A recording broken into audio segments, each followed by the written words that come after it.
Welcome back, everybody. Now, Rogue, they may be down an AWP player and their in-game leader, but it didn't seem to really matter going up against Luminosity, who, again, coming into Inferno, we expected a bit more from these guys to start things off. Okay, we had a few technical issues, but it's nothing these guys aren't used to. We see it regularly across events. It's something they should be able to get their mindset into, especially when you look at when we were talking about them to start off with, the fact that we've got players who win major finals. Yeah, it's weird to look at it, really. I mean, Rogue, actually, the other four, apart from Crystal, are actually really putting a lot of the damage on the board, if you will. You know, they were between, what, 17 and then 21 kills between the four of the other ones. Crystal kind of a little bit behind with 9, but obviously that can be expected when you're put into a new team, being a leader, trying to lead. Ping. Huh? The ping as well. Well, that's a factor, obviously, too. But also, there's so many things he needs to be putting into factory because he's leading a whole totally different pack of people. So, you know, that's fine as long as everyone else is pulling their weight. It didn't feel like Rogue were really had missed a beat since the major, honestly. I mean, maybe Luminosity's lackluster play helped it a little bit, but at the same time, you have to say that Rogue actually played some solid Counter-Strike. Yeah, but they were playing well. They were refragging correctly. They, a lot of times as well, were able to just capitalize on mistakes that they were seeing being made, kind of bully themselves around on the map, right? And when you say plenty of them, some of the rounds you want to highlight, it's just moments where it was the CT side, right? Luminosity, they're holding B apartments. No need for them to push. It was the first time we get to see on the T side for Rogue picking up all the AKs. And they basically just walked straight into them. It was like, oh, okay, do you know what? We'll just let you have us. We'll let you take them down. Yeah, that was just the icing of the cake, honestly. If you look at the big picture of the whole game, the first half, T-side, very scrappy. Yeah. They never really seemed like to have like this methodical way of trying to take map control, the usual stuff. You try to take over either apartments, you take over Banana, you try to limit the knowledge from the CT side, and then you can make your play afterwards. But a lot of it was just like a Hail Mary a lot of the time, making it far too easy. We see situations where they actually finally managed to create some advantages. We even saw, I think it was a 5-on-2 or 4-on-2 at least, which they still managed to lose somehow. It just kind of shows to me that they're lacking these like slight little fundamentals when it comes to the nitty-gritty situations where everyone needs to be holding a certain angle, make sure that no one's going to be able to just push through a smoke or make some kind of a crazy play, which could then actually turn around a round where they already had the advantage and just kept on happening. They also had a round where one of the Luminosity guys managed to sneak their way into the CT spawn. They created 2-on-2. They still lose it. So, I mean, a lot of it, even the ones they won, were out of just gimmicky stuff that you can't really reproduce. It's all about, if you want to actually have sustainable good T-sides, you got to be able to build map control and actually have some kind of idea of what to do with the knowledge afterwards as well. And even with the map control, right, they just didn't win the clutch situations either coming into it, which going into Dust2, I was originally thinking, okay, look, Luminosity should be pretty strong on this, given the weaponry that they can use, even the players that they've got. A map like Dust2 should be quite nice for them. But actually, now just looking after that and seeing what Rogue have done, Rogue is a team that quite comfortably will play Dust2, will play it in their map pool, which then makes me think that Luminosity definitely be on the back foot. I feel a lot of the stuff that we saw from Luminosity reminisce me of watching Counter-Strike back in 2014, 2015, where you got away with a lot of the individualistic kind of stuff. You talked about it as we were watching the game. Henny trying to make some crazy plays, playing in apartments, trying to use that op as a shotgun, basically. Not working out, but also the round you were talking about before there's one guy holding stairs, and there's a flash that comes in. He reacts, he pushes in, tries to take a fight, but obviously, you know, Rogue is smart enough to be pushing simultaneously from boiler and the stairs. So it's an easy refrag situations because there's no fail-safe for Luminosity. They're just two individual CT players playing apartments without any synergy, nothing to do with one another, basically. And then Henny being on apartments as well, all the way back towards the balcony. He's not even helping them out. He's not trying to get a fight. He actually fights a very separate fight, like 15 seconds later. He does also, and the round is over. It kind of, that's like the whole picture of the game, you know. There was no synergy, like a lack of having any kind of structure in the way they play. Okay, let alone, we're going to Dust2 now. Sure, the map kind of lends to more freestyle Counter-Strike to an extent, but then you also need to have certain fundamentals down if you want to be successful, no matter what the map is. Yeah, and that's the thing, right? When it comes to Dust2, I see a lot of teams still that just don't either want to play the map or they don't know how to play it correctly. You look at these lineups and you think, actually, okay, both teams, you've got what it should take and what it needs on a map like Dust2. I want to see a lot more from Henny, but a lot less of the stylistic stuff. And I want to see him just play the straight-up AWP. And like you were saying there, I think he needs to adjust from what we used to see back in the day to kind of what he should be able to deliver now, and kind of look at a better, more well-rounded AWP style coming into play here. That's for sure. I mean, a lot to be decided here for Luminosity, but then again, they will have a second opportunity here going into Dust2. The likes of Henny, he was the only one that was really delivering numbers-wise, but I don't feel like the way that he was playing was actually contributing enough to the team aspect. You know, there was a lot of the flashy ones, maybe here and there, but none of them were really like impactful in the sense of translating them those kills into actual rounds, and that's an issue. And that is the issue that they're going to need to overcome before we head into Dust2. Now, Inferno was just a rogue show. Luminosity, they should be a team. They've played so long. They're an experienced team where we should be able to look at everything they've done and say, hey, look, we can bounce back from this. There should be no negative mentality going into it. They need to draw this up 1-to-1, because otherwise their season starts off very bad. But Launders and Scrawny, you're back with us. And just very quickly, before we get into this, what are your guys' thoughts and feelings after seeing Rogue with such a dominant performance as we move into Dust2? Yeah, it seemed maybe a little bit more clear as to who might win the next match. Like, before this, I had no idea. But then again, it's Dust2, and we haven't seen Luminosity play like much in the first place. But then Dust2 even less. It's weird to say Dust2, like one of the classics in Counter-Strike, feels like a green map in the sense that it gives you the most random results back and forth. But that's the reality that we actually live in. Yeah, absolutely. I mirror that sentiment, and I think that after seeing Rogue, they're the best they've ever been, and therefore I think that they will continue said form. It looks like the departure of Cadian wasn't too much of a chip off the block, at least not if that first map is anything to talk about. But of course, let's see if they can repeat the experience here on our second of the night. Luminosity to the T side as Rogue patiently set up on Catwalk. Yeah, I'm absolutely looking forward to this. I think that a lot of teams that prepare for new maps like this don't end up having the correct results because there is so much of the meta that's unaccounted for so far. Even though it is a map that everybody knows, there are a couple of new ways that you can approach things like mid to Bs, and there's a couple of cool coordinated Molotovs that go out on a B site, but from the back of the site is Sick, and he has a laser pointer on his USP as he lines up just where the Molotov is coming from. And that's kind of a crummy smoke to cover the cross, but the fake was good enough that you've got three CTs, excuse me, hightailing it up mid into Steel's crosshairs. But they expected after seeing the two players from the B site throw the Molotovs in the first place. Still going to be really hard to get past this, though. But I do like that they show further presence, right? Rogue have seen 3 players, or have had 3 players seen towards long, and they immediately redirect themselves. But look at the way Luminosity are still trying to lock off that portion of the map. It's going to be Lucas on the site itself to try and hold them back, and he does so with a double, maybe a third even. But no, the duel goes the way of Vice, and that second player just tries to go parading up the ramp. Vice continues to push because, well, got the kit. Doesn't have time. Even with the kit, that's not the issue. Clock's too far gone, and it will be him to die. Luminosity keep neck is up, and Luminosity take a pistol. Yeah, it was pretty cool. They got the rotations they wanted to. They threw the 2 Molotovs in the smoke, so it was a very expensive fake, but it was effective. And then the kills, it didn't even end up going their way. It was 5v4 to kick things off. They were aware of the flank as well. And just in those last few moments, I think the only thing was the kit rotating through CT. So Crystal having that, I think he was the one who called for them to come back from long and instead go for Cat because they knew they could smoke defuse. But then he dies in a very precarious spot that it would have been hard to like guarantee that he comes out and has to deal with the long players and then gets to where the bomb is. Hello, Yell. He just goes charging straight forward. There's an AK just behind him. Now there's 3 Ts all just trying to barrel back these frags, and sure enough, Steel cleans up the 2. It got scary. You saw the dinks, you see pistols.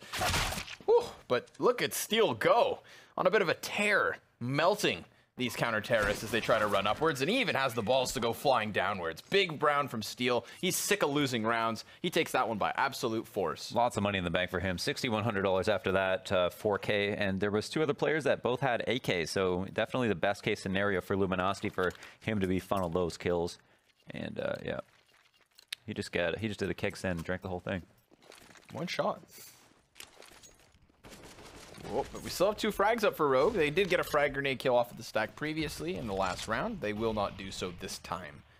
We do have a change of pace from Luminosity in terms of the long control, but still they're applying this very rapid cap pressure.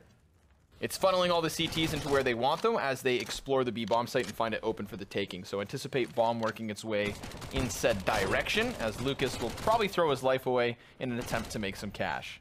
Because if there's anything to die for, it's money. It's money, yeah. Yeah, that's definitely up there on things that you would risk your whole life for. Yeah. What's your number? Yeah. It's sadly not that high. Yeah, fast catting is a very classic Dust2 strategy that is used in many different forms on different types of rounds as well. And the only negative, really, because you get up cat so quickly that you can beat the spawns of the CTs a lot of the times, get into favorable fights, is that you have to deal with running through suicide. You have to get you can get spotted running through suicide, and you can simply get killed by an opper that's at mid, which is a very common thing to do. You've got to pick your rounds very carefully when you go for it, but sometimes it can be huge. And this is a good setup to have the one SMG of the round in. At least for the CTs, of course. Just close by the doors. I would say there's a 50-50, even if he gets cleared. But it's at this point 126 in the round, very common amount of map control to see. Luminosity have made their way up cat. And Crystal, oh my gosh. That's that twin synergy, huh? That's just so funny. He's sitting, do I kill? You know, I think he's got full control of the situation. Little does he realize his life ready for the taking. Sometimes you just got to pull the trigger, man. You played yourself, sucker. Yeah, who knows? I was actually so curious what he was going to try to do with that. If he was just going to, like, go up long, check cat first, or what the case was going to be. Good. Jump into CT. They're going to spot this, but it's actually to push onto A. Yeah, they're coming right at him. Ricky can't get the one in the sky. Vice does catch him up there, and he upgrades into the AWP. Did he land that leg? Lucas is on 20. I didn't catch it. It was all so fast. But it's still sick to come creeping upwards. He's got his teammate Hiko towards pit. So that's one rifle at a distance, and it causes a distraction. Good cleanup between the two. That's Rogue on the board early here. Yeah, they make it back. They make it back. I'm not sure if that kill was made. It seemed like Ricky missed a little bit of an easier shot, and then that's what, you know, made it possible for Rogue to actually lose. But then Vice got his 2 frags with the Falmless, almost made it a triple. And at the end of the day, his 2 other teammates, Sick and Hiko, come through at the end in a very nice cleanup. You know, made it look easy. I have to say, with this Rogue roster, right, the core of it now being together for like a year or so. Because I remember when they were here in Copenhagen at Copenhagen Games last March. You know, I always wondered how long Vice was going to be a guy that could kind of keep himself at this caliber of CS, right? I always wondered whether he was close to that chopping block. He impresses me more and more as time goes on, and I think that he more than deserves this position. Yeah, definitely. He's been a player rock for that the really team. grew on me. Yeah, for sure. Been a rock for the team. And you missed that whole era of Counter-Strike where it was like Sick and Vice and like his other teammates and how they were like open players who were just defeating everybody in scrims, like premier players. Like if you played a scrim against them, you just knew you were going to lose. When I was in Maine. Shinobi, right? Shinobi was, it's even before Shinobi actually. Oh my, there's a time before Shinobi? Time before Shinobi. Who thought there was a time that far back? There was actually dinosaurs.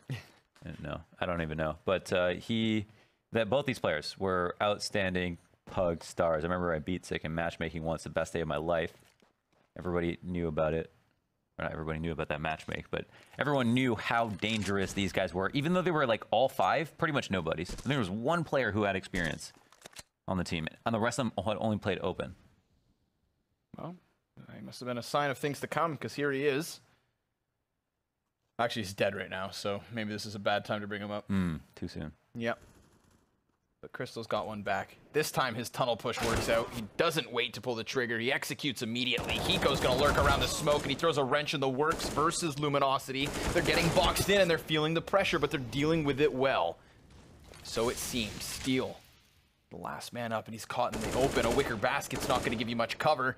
He's gonna try to isolate duels, and he does so perfectly. Ricky caught, but so is he. Not prepared for the peak, despite knowing exactly where it comes from. Is that the last time he's going to quick switch in a very important situation? Probably not. Probably not. It happens to us all. Happens to the best of us. So a lot of people don't understand why that happens, but basically your I don't even know if they're actually directly correlated, but when you quick switch, you typically do that after you have a long spray and you don't think you're gonna have a fight. And so if you quick switch, you know that when you're done oh my gosh. This is the gun round. This is a rifle round. I really want to talk about that, but then that happened. You got something better to talk about. Digest it. Oof. That's a little warning shot. Sick, you better move, buddy. You know what's coming your way. They go right into the B execute. I love that they cleared the 2 guys middle. Knew that if somebody's still in mid, odds are it's the B player. They find the tunnels to B push for absolutely free. I mean, those 2 kills from Steel wins the round with that B push in unison. And that's it. They clear out all the spots that they need to. They have the last bit of insurance all the way in spawn. And there's absolutely no chance here for Rogue. So the quick switching. Back to that. Yeah. If you quick switch, you know that when your gun comes back and you can use it again, that your recoil is absolutely 100% reset. That's why a lot of people just quick switch. It's like shaking it off, you know? Yeah. Thing is, he could have shot again, and his recoil would have been a little bit bad, but he would have definitely got the kill, and because he did so much damage to Sick initially, it was over. So that's clearly why you don't want to do it. And also, we've all played it long enough that we can mentally time it, so there's no need to rely on a crutch like quick switching. I think it just makes people feel better about it, but that certainly doesn't justify it. Unfortunately, we'll get you killed in important situations like being in Pro League. I think an element of it as well. I think it's a tick. A little bit of a tick. A little bit of a tick. Yeah, I guess maybe. In combination, right? Like you said, you can time it. You can time it. And if you can, so can he. Yeah. He knows the timing to a T. Yeah, it's like it makes me feel better almost for no really good reason. Of course. Yeah. It's confirmation. Visual confirmation that, well, it can get you killed. So don't always like what you see. But back-to-back buys. That's a scout and an op in the hands of, a scout in the hands of Sick. He's actually really good with a scout. Hunter Mims is the name. The modern day crossbow. I like how this round just instantly gets patient. I mean, look at the pace we've seen in the most recent few. And silence blankets the entirety of the map. Crystal comes to combine on Cat. Oh, wow. His timings have been ludicrous here towards middle. He's going to try to get just behind them, but Lucas rips his head clean off, and Ricky is toying with the idea of a peek here, but he's got a player up in tunnels that can combine. That was Hiko with a third now, single-handedly locking down this round because he's got bomb at his feet and a teammate just behind him. Sick comes into the equation, and they combine for the entirety of the kills. That one is all Hiko. Great utility usage. I mean, he set himself up for those last 2 kills to make sure there was no resistance whatsoever. And I'm not even sure how much time was left on, but they rushed it at the end there to make sure they got those frags. So it's a force up. That's a quick op shot and a couple right there. Very nice stuff from Hiko. Very nice stuff from Hiko. That's a tough one for Luminosity. They had it. They had it ready. They had they killed Ricky, they killed Crystal, pushing off of Cat, jumping into mid, and the only thing was the bomb alone. Yep. No one to trade immediately. They would have hightailed it back to A. They had the kills there to make sure there was not going to be anybody else there. They knew that B tunnels were compromised, but they didn't open. They didn't keep that door open by making sure someone could trade the bomb. I think what's really cool there too is I think it's good communication between Crystal and the Cat player to Hiko inside the tunnels, because he pushes up to the entrance of the T side, and then knowing of course that there's 2 players in lower, knowing that the possibility of one playing that headshot angle on stairs is there. And what's Lucas doing? Well, he's waiting for the tunnels push. Little does he realize Hiko's already made that move just seconds sooner. Right. And then when Hiko comes wide, he's already anticipating that position, nails him straight in the face. Neck is desperate, runs through smoke. Down, backgammon. Just beautiful stuff. Clean CS. I like it clean. Squeaky even. What's this round have in tow for us? We've got, what, 1 MAC-10? Lucas just a deagle? Really does fall on Steel and Henny, but Steel's been hitting some beautiful shots. How do they get past the double op? With smokes. That's the answer. A deep one and a low one. It's a good execution with the flashbangs and combination. Down goes Nekas with that MAC-10. Sick presented a double frag already, and they get nothing for their attempts. Sure, Henny gets the shot off, but that's 2 more dinks going the way of Rogue. And Luminosity, they're alive by a thread. Some look at the Catrop as being kind of an antiquated way to execute on A. Or to execute for sending someone into middle for or CT spawn for a B split, but going towards A has become like a more popular strategy as soon as they open up the cap plant. And I actually like 5 cap because of that situation, where you're in a position where you can smoke almost everything and molly everything on the A site, and you can also smoke the corner of long. So if there's long control from the CTs and no one's on the A site itself almost ever, you have a really great way to get your frags, and that's going to be an easy one set up right in place for Ricky to pop it off. And he's also going to jump out just to bait a peek, and at least for Luminosity, they found a way to put the bomb down, but with just 19 HP between them, I don't see them winning this. Yeah, they walk out. They just kind of test the waters, see whether or not they find resistance, and they don't find enough to stop the plant. A rifler on ramp or Goose would have spelled utter disaster for Luminosity, but they have an AK in play. Henny could get 2 backs turned. Oh, he's gotten it actually nearly a third. He won't in the end, and it is still the retake for Rogue, but it comes with some losses. Considering the position Luminosity are in, I think that's fine. Your 2 tag players get a plant and an additional double kill. Oh my god, they actually put that really close there. They have just enough time to make sure they have it, and they got the ops that they wanted to. And yeah, there was a really small chance, and if maybe they had a little bit more HP, they could have survived the last 2 engagements. That isn't the story that is wrote today. Instead, Rogue will take it, seal up a tie point with Luminosity. Now we're in the power position with the double ops and Luminosity on an eco. And I don't know if Luminosity noticed there that they picked up 2 ops, but this is a great round where you want to do something like a B pop or a mid to B, just because you can just try to straight up avoid the op, and mid's obviously a little bit more difficult now, but that can help you out. Also, you're not going to get that income that you'd really want versus people who have pistols. You know, Crystal's over here kind of way out there, putting himself out in the open with the op. He's got teammates to help him flash himself back. And now everyone's geared up on cap, but no flashes. No flashes. To get them out. So they're going to throw one through the skies. Or not. Still walks around the corner. Vice with a double. Hiko gets himself one, and they are slaughtered like lambs. I mean, that's 4 corpses all just piled up against the wall.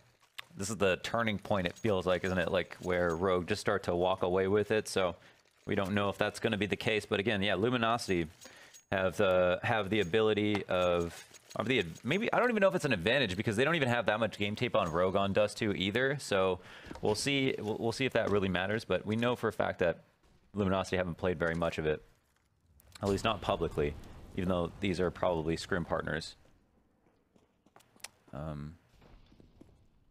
in their day-to-day. So what's the setup here? Classic long Dust2 doors engagement between Hiko and Yell. Man, a player, I feel like I haven't said his name once. Who's that? Yell. Oh, is he in the server? He is here, yeah, right? I feel like we haven't not even mentioned Yell, and he's honestly, in my opinion, one of the smartest players on this team. My favorite thing to see what Yell brings to this equation is when we start to see that double op setup between Luminosity. Because obviously Henny is an incredible opper, but Yell is no noob. No, he's amazing. He's amazing. He's an amazing opper. But he could op on any top team in North America, I feel like. Let's see if we get that treat once the cash gets flowing, or they went around and get to save one of the 2 ops currently being held onto Rogue. There's 3 in the server, one of which is in the hands of Crystal towards middle. Again, we talked about that, something else he brings to the table. Not only playing in IGL, but secondary op. Ooh, he's lucky to be alive, though. Tagged down to 5 health. And it's not like Sick can really go for these top mid duels versus another opera. He's playing with an MP9. It's a pea shooter versus a laser beam. Vice, so it seems, has to fall off the angle because he was tagged up. Lucky to be alive, and the second shot's great for Henny. That's 3 for 3 in the last of his shots. Lucas then finishes the deal, and Sick comes in, gets both. The hose of headshots. And he's going to upgrade immediately into the AWP. There is a player planting behind the cover of the box with fire on his feet and a frag already. Nicely done from Sick. That is 3 kills from him on the cap push, and it leaves it on to Nekaz. Both counter-terrorists from the same direction, one of which is on bomb. Ricky with the cover, but it's all Sick all day. 2v4, and Sick with the 3 frag. That was so nasty. 2 headshots. He's going up against 2 AKs from a low-high position, and instantly, this pierces their skulls. Just unreal. And then perfect utility here, where he just makes Steel have to move out, and it's not even the Molotov. He's already out to the side because he realizes he's going to need to fight. That was really great stuff. I mean, that's definitely a round that Luminosity had in spades. And now they are back on pistols once again. Yeah, I mean, you said it in the previous round, right? The turning point, I think that round is it, because now we're talking pistols yet again here. So Rogue will be gifted an additional round, you'd think. Vice just lines them up, nearly knocks them all down, but it's the sidearm swap from Ricky and an op from Crystal to get it done. So still those double ops just continue to move forward. The M4s are there, the money's stacking up, and while Luminosity come in with a buy, it's rounds that they need at this point. We've got 4 left in this first half, and they're currently down by 3. Really feels like at this point the biggest threat for Luminosity is their morale, where they're losing rounds they shouldn't. They're suddenly seeing a score line that's familiar from last map, and Rogue are obviously feeling very, very confident at the moment. Strong individual performances across the board, and as you said, the double op setup continues to ring true. They can keep that into this round. They can bring it to the next if it's successful, and they built up so much money they can buy back into it if they really need to. But that might not even be the case. Early cap presence from the CTs. And Hiko here ready to take fights along. He's been winning these duels straight up, 1-1. And there's no T's here now to cause a threat, so they can turn their attention elsewhere. This is how you do it. See how he fares. He's going to have players trickling in above, and he blindsides them from beneath. Crystal's within the site, so that helps as well. But he now falls as he re-peeks towards Tons. Luckily, the middle has been cleared from the rotation from Rogue, so now we get that secondary peek off of Sick. He's just dueling versus Henny, who's swapped to the Glock, and he's boxed right in. Yeah, another fantastic run from Sick. Yep. And then it's just the basics there, right? If you're the B player, you're spotting the door. He's holding the smoke in his hand, so he can get rid of the smoke as fast as possible. And that's so that you isolate a choke point from the mid to B. You know it's going to be a split once you see those players come out. They've already got a kill, so they can be very confident about it. And then you throw the Molotov, and then you throw the Molotov in the tunnels, and therefore the split's completely destroyed. You go under window, which is your best chance to win duels. And then he gets the 2 kills as well. So, or I think he gets 1, but that's all he needs. 1 kill to rule them all. Whoa. Gotta act fast when nades come past. The flash doesn't connect to anything. But Nekaz is gonna go for the peek off the dry run. Oh man, Hiko. He gets himself just into safety. I don't know if he realizes how close he did just dance with death. Goes for the re-peek and gets the best of it. Henny fully flashed, finds cover in the corner. And Rogue, it's not like they're gonna hyperextend here or unnecessarily commit to a duel. But a smoke grenade down in the face of Hiko should nullify this direction at least. He can flash for his teammates, but nobody's there, Launders. They've actually decided to walk back. It's a scary prospect just to go mid to B again, considering the fact that you had the 2 players isolated in there, and you had no answer for a very standard play that Sick made, and you know that they've also got the same amount of utility and weaponry as they did last round. This time, they're going to change the pace and actually go for a contact play, so maybe they don't get mollied out, but Sick's from an off angle over here, and he sees the bullets come out. He's also going to do some damage. Nice clothesline from Vice. Wow. That's just, it's just not fair. Yeah. It hits a certain point where it's not even fair, and I think that's about it. That's an indicator as to how these last few rounds have gone. Luminosity, they had footing at one point. They had hope and promise. Absolutely. But and it was Vice to go to the door to check if there's even going to be a split from mid B. So he ends up shooting them from a position that they assume no one's going to play from because they already cleared out mid, and that would be kind of unsafe. And so maybe they don't prioritize actually looking at the door for an enemy. But that's the value in seeking out that information. We can see the B plays are very confident at the moment. And it has been cap presence that worked out a couple of times for Luminosity, but this round, they just don't have the guns to really just come full force on it. Good flashbang. They close the gap off of it, but they don't really have the hardware to contest this. I mean, it's a fantastic crossfire. Smoke's a little late. That's 2 peaks before smoke goes down, but they throw it nonetheless, and bomb's just been flopped out into the open.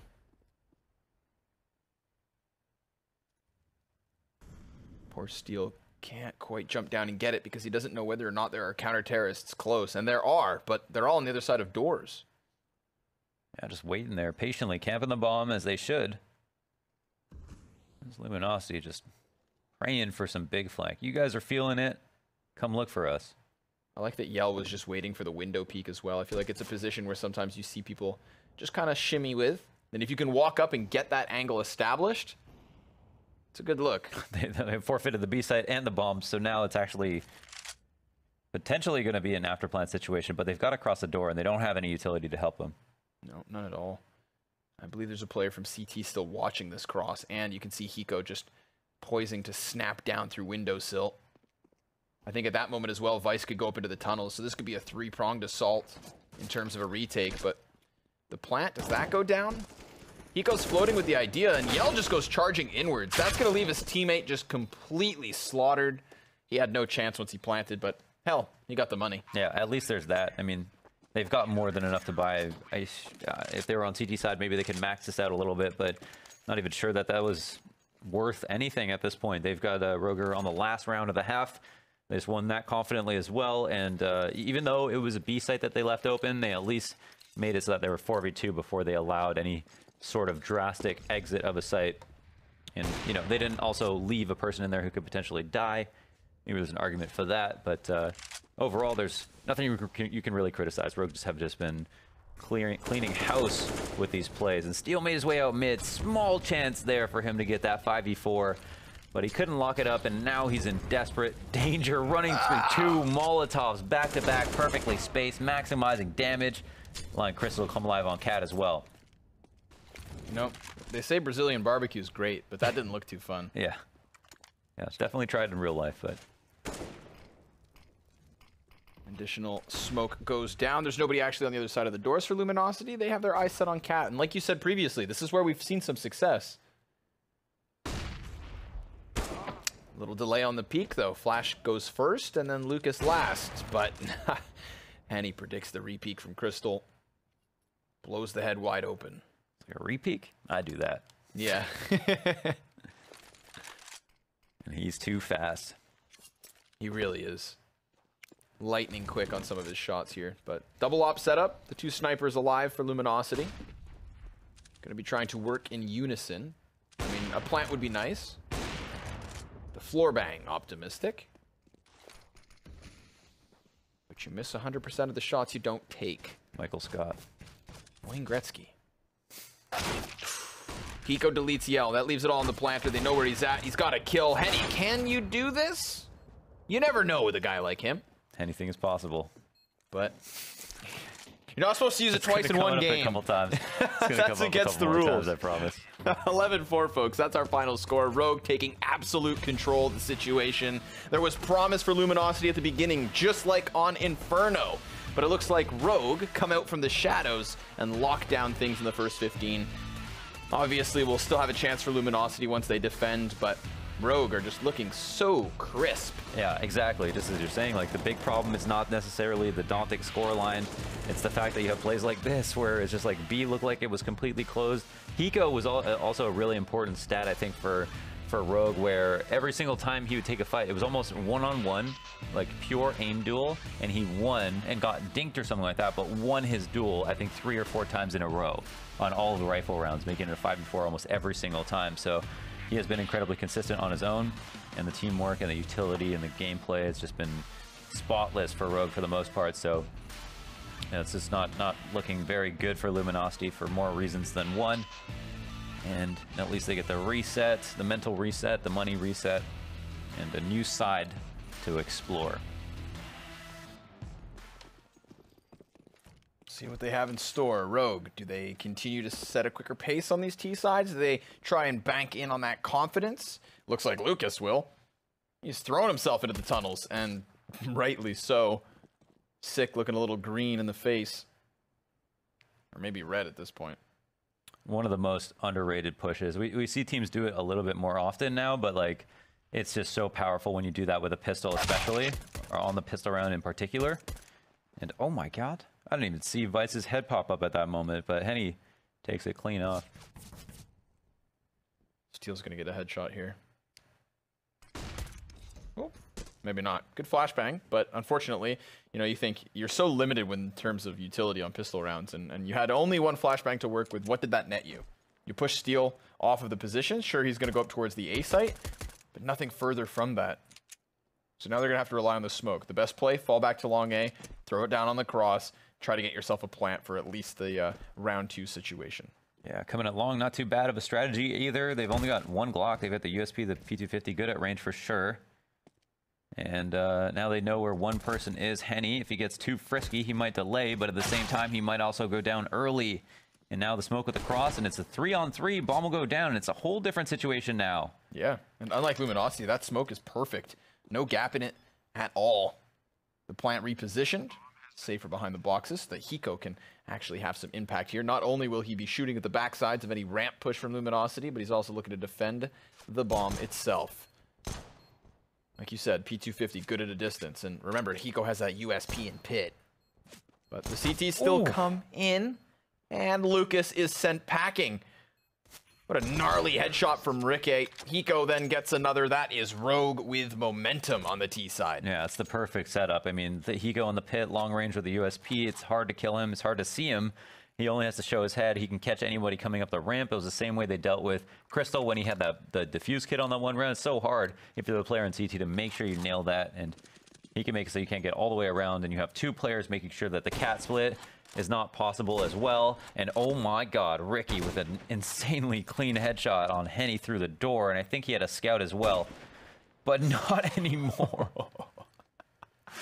That is salt in the wound. Oh boy, catwalk push tried here by Luminosity. Like, you know, again, we talked about it in the first half, right? At what point does it become not fair? That's another moment. 2 wall bangs straight to the skull. With the smoke down on the cross, they're just going to very rapidly rampage into the B bomb site. And you can see this rotation from Neck as he comes back from Cat and tries to contest CT. But what's he going to do about it? He's met by a smoke. I mean, at this point, you've got the B bomb site, no utility to retake, no kit even. Go for the save. Think about next round. And anything you didn't lose this time is just a bonus in the next. It's a rollover guns. Grandfathered forward. Yeah, there's nothing they can do. And it's not quite over, but man, they had that pistol. It seemed like they were going to win that second pistol, and it would be kind of a longer one. But now it's looking very desperate at the moment. Neck is, oh my God, I think he might have just been looking either at his teammates. Could have been his teammates' monitor. Oh yeah, I forgot. It's online games, but people are sitting beside each other, so. That is the world we live in now. That's why you can't have nice skins, Launders, for moments like that. Too distracting. Yep. Absolutely. Drop these animations too. Unbind that in spec key. This is why we can't have nice things. Short attention spans. A blessing and a curse. So, another one on the chin for Luminosity. That's going to push Rogue up to 14 with this purchase. And then we'll see if Luminosity have anything to do. I thought that of the 3 series we have tonight, obviously with MIBR and Ghost coming up after this, and another back-to-back head-to-head 2-mapper, that this might be the time where we see the map split. Yeah. Not because I think Ghosts are a walkover, but obviously MIBR, they nearly just beat Astralis in a BO3. Yeah. So... unfortunately for Ghost, they've got the hardest opponent of the night, and therefore, for that reason, it could be 3 2-0s. For sure. Unless Luminosity give us the king of comebacks, which I'm not going to put past them. It's obviously just instrumental that they win one here and now. Yeah, absolutely. Looked like the definitely the closest possible matchup. But also the matchup that everybody, including James and Natu, recognized as being kind of an unknown quantity. We didn't really know where Rogue were going to be standing without Cadian. And it looks like they're still standing tall on both feet. Good on Vice to evacuate in that situation. I thought Steel was actually just going to come barreling through the smoke anyways. Well, it definitely wasn't wasted utility, and this long control is going to be very, very nice for Rogue. But they've attracted tons of attention. They turn on the lantern, and the moths are in. It's just a good call, right? They lose that tunnel control, they lose the mid presence, and so they go right into the long play. But now they need to realize they're walking into the stack. Crystal looks to blast straight past, but the Galil is a bit of a challenge until he resets his aim. There's a boost up on the site, not that it's going to matter. This is just Crystal tearing them apart, and the CT's trying to find any kind of footing next to the bomb site itself. The MAC-10 is going to spray and spam away, not that it nets them anything at all. 14-4, 10 points the difference, and finally LG on a bye. It's interesting to see the way that Long is being taken now, where, I mean, you almost always have to smoke deep CT because Long is more than a smoke wide for the first time in history, which is very, very strange. I mean, I feel like one smoke was definitely enough that the map was still balanced and it still made sense to do that. But that is the meta currently. And yet, Luminosity, even with all those rotates, could only get a single kill. And it wasn't even at Long. You know, here, spotting lower. This is where you flash. Yeah, this is the very common thing to do, obviously. So maybe Yell preying on a mistake. But a mistake will not be made, and Sick is now coming up here as they try to re-aggress. Lucas goes down, but they heard the op shot go off. Oh, Yell just gets a complete and utter smoke in his face. Could not get close enough. Mouthful of charcoal. But shots go over. Still no kills. We get that little bit of a foray from Luminosity in the bottom of mid. This puts them in a bit of a snake pit, though. They are surrounded by threats, and Yell comes out from the smoke on top of it. That is Sick down for the count. Vice looks to take his place.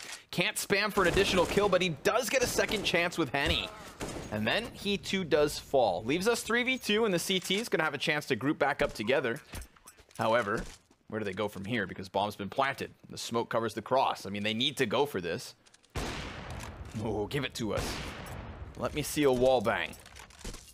Doesn't look like it's going to happen. Bomb halfway tick. Launders, they're saving. They're forfeiting this 15th round. Rogue going to take it to overtime at least. At least. And that's with an 11-round buffer. Yeah, I mean, it would be begging a lot to even get to that point. So, Rogue looking very confident. At least the 2 rifles will make a case for them in the second, or potentially in round 30. But overall, I mean, I don't know what they're going to be able to do. And Vice, even in that situation where this could have been a 3v or 2v2 situation, but Vice gets that second kill and lower, even though Steel calls out that he falls back but not too far, comes right into his angle, gets headshotted instantly. And now the buy for Luminosity is a little bit up in the air. They're going to recycle whatever guns they have, pick up 1 additional rifle, and that guy's got full utility, so that's something nice. And finally, call back to the MP5. This is looking to me like a good old long rush. Obviously, very powerful play when you've got the spawns for it, and just in general. But on top of it, they're going to go out very rapidly fast. Good drive-by from Lucas. MP5 lands the headshot. Nekis even gets a second. It's looking like this game's not done yet, but they have to maintain this advantage. And unfortunately for Vice, he is gone. Burnt to a crisp. That's it. That was it. They had a good reason to go long. There wasn't a... They knew that Luminosity were not going to have a lot of money left over. I think they definitely underestimated how much utility was left. And even for me looking at it, I figured they wouldn't be able to get a buy in as good as they did. No, it's just on Ricky. The damage that he does in this round might actually count for something. So he's setting himself up for a nice, easy frag right there. Yell looking the other way, trying to be as unpredictable as possible. And it's actually a 1v2, Connor. Yeah, and look at this secondary player here from Luminosity. He's so far behind that Ricky's still going to get a chance at isolating kills. I mean, he could express the plant if money was really an issue. He could plant safely behind this box, and we're going to get Steel, who decides to walk straight up on him. A spinal tap is what's going to get this one done. Nicely held over towards Long. I didn't think that with an MP5 and the grenades they had that maybe they'd hold him off, but remember, that's also Rogue just charging into a 3-man presence. Definitely. And that is the game with Long. It's kind of a gamble whether or not a team is going to overstack it as a CT. So as a CT, it's kind of far from the spawn, so you've got to decide right away, well, do you think they're going to rush Long? Do we want to fight it if they do? Do you want to try to switch positions with them and take cat control and avoid that engagement? But cat's a lot harder to hold on to, so it's very common to see Long versus Long on CT versus T situations. And so now they've at least got another chance to go at it, but I totally see why that was on the docket for Rogue. Oh, these MAC-10s, Launders.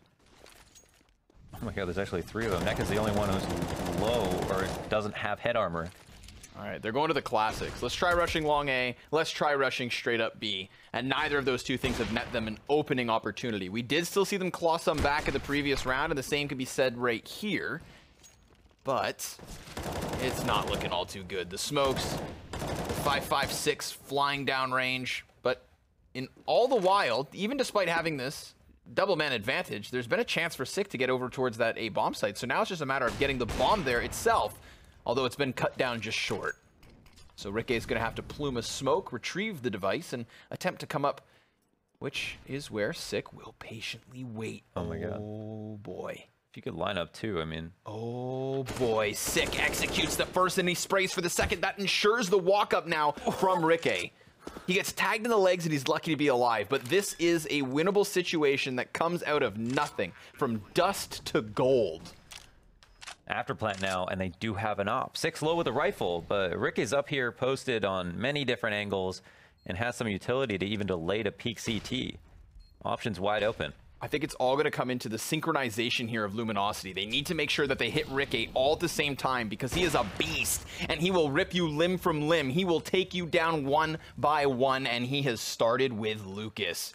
Of course, now they're going to have to come up this ramp, but look at the time. Launders, look at the time. Henny's got to rush this. He's got to do it now. And Ricke's just playing with his food. Ricke's going to win this clutch and take the second map. That is a 2-0 for Rogue, and they had no business picking the round up. And the most exciting fashion possible, just to limit the amount of rounds that Luminosity were even able to win in the 2v3, 2v4 Unreal play from Sick as well.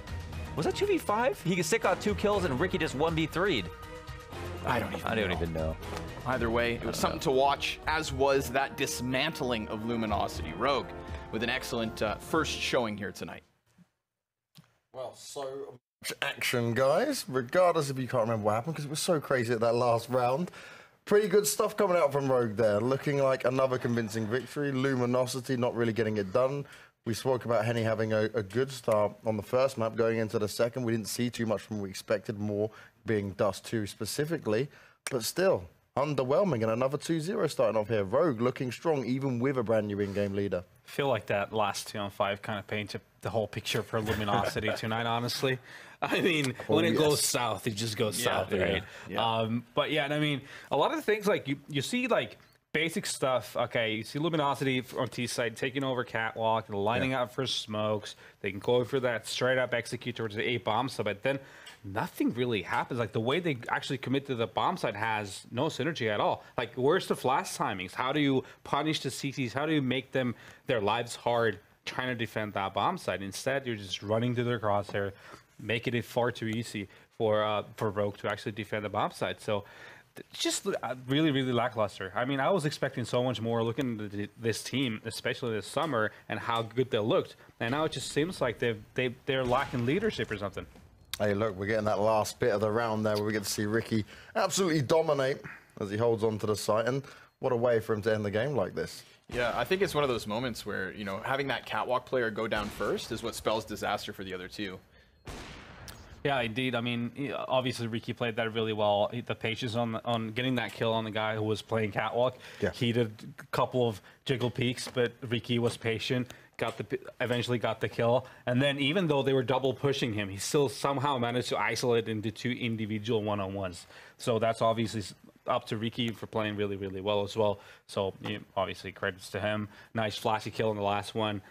Great play. But yeah, like I said, that kind of paints the whole picture for Luminosity, unfortunately, tonight. Nothing to write home about. No, and this is the thing, right? It's a lineup that's now had its time together. They should be able to deal with these kind of situations, but it just didn't seem to be enough. There wasn't enough there for me, at least, to say, oh, yeah, Luminosity's looking like they can put up a good defense here. But Sick as well. You've got to sit there and point at him. He had a phenomenal game. The guy was not just in terms of just getting frags, but it was actually just the way he was playing the site. He was locking it down at B multiple times. He was having a really strong game. It was that catwalk push as well that he did. That was just absolutely nutty.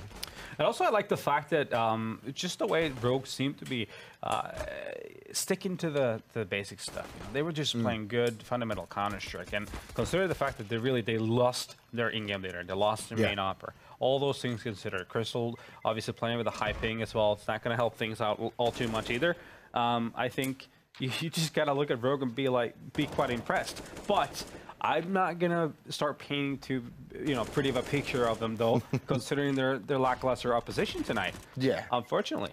So is that what I was going to ask you that going into this next? Would you put it down to? Because fair enough, Rogue, you played well, and we saw some good teamwork, we saw some good individual plays, things were looking nice with Crystal as the in-game leader, but is this more down to Luminosity not being able to do what on paper they should have been able to? I mean, look at that there. I was just having a field day yeah. On both occasions, actually. That was the play I was on about, just nutty. Just too many easy kills. I mean, when you're playing at T side, you're pushing a bomb side. The whole idea of it is to try to make things as hard as possible for the defenders to play off of each other, and to have visibility and to have positional advantage. How do you do that? You have great flash timings. You push together. You come from multiple angles simultaneously. Those are the ways you win rounds, none of which we unfortunately found for Luminosity. They had the basic idea right. You smoke off from Cat a little bit towards the site, then you can jump off into CT. You smoke off CT as well, obviously. You have two guys run up to the bomb site through that CT slope. Yeah. But where's the flash? Where's the little piece that is so crucial so that they can actually have any opportunities to win, unless someone's going to obviously win up, gets a crazy headshot, whatever. That's also your kind of the way you can bail out of it. But then in the big picture, that's never sustainable. You got to make things work right. Well, we were talking about this in the green room as well, that maybe Luminosity should take a leaf out of a team like Big's book, have a look at their demos, look at the teamwork, look at their tactics that come into play. There's a lot of other teams they can certainly look at.